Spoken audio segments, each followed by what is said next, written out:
season word para po sa lahat from the true meaning of the Bible that it was spoken for a long time ago for different people. Right? Ang Word of God was spoken for many 1,000 years ago and different people. So it might be there's some differences from the old times in our times. Kaya lang, we need to pick it up and reflect with that, but do not own the situation and the circumstances of the world because that's not for you. That was happened long time ago. But all we need to do is to reflect and follow.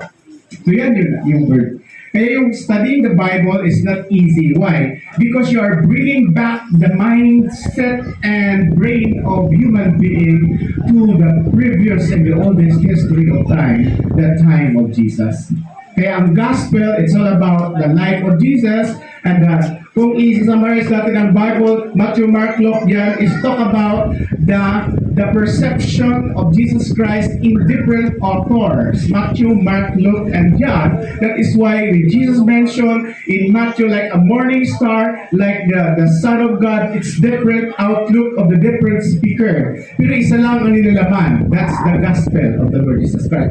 But when you go through the book of Acts, it's different. Why? Because it's the record of all of the happenings and events in the early church. But when you go to the Romans, it's the teaching for the transformation of the Roman government and the loss versus the grace. So when you go to the Corinthians, it's the church which is a problematic church of time of Paul. And when you go to the Ephesians, the Galatians, the Colossians, the Thessalonians, it's the church in Asia Minor towards different attitudes of people likewise.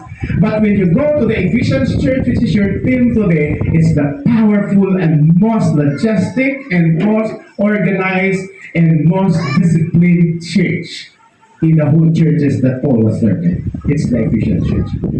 Now for the history, Ephesus, let's look at the place Ephesus. Ephesus, the location is in the Asia Minor right now. If you go to Turkey, the modern nation of Turkey, that's the place where these churches were mentioned. Kung makapunta ka sa Turkey.